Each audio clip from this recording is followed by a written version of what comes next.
What Mr. Russell had to say about commitment was as follows. He said, the heart of a champion has to do with the depth of our commitment.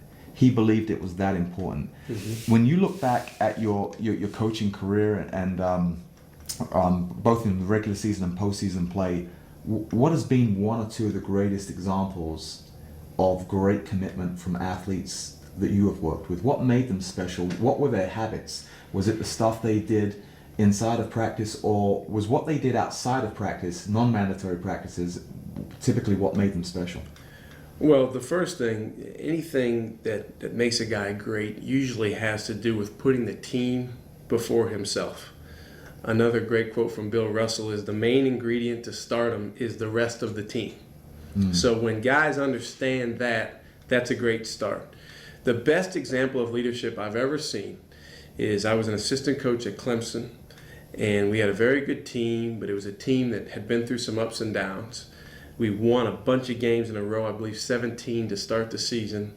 Then we went through a rough stretch where we lost 8 out of 11 games.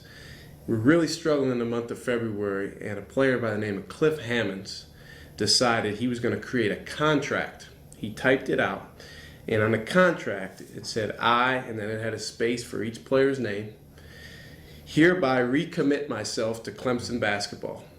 Then it went on for 2 long paragraphs to describe what that meant on and off the court. Right. We go to class, we practice hard, we're in this together, we work together, we're coachable. Went on and on to describe what this was. Then at the bottom there was a place for each player to sign it. So he printed out about 15 of these contracts, and he went to his teammates one-on-one. And he said, here's the contract. Only sign it and put your name on it if you believe it and if you're willing to follow through.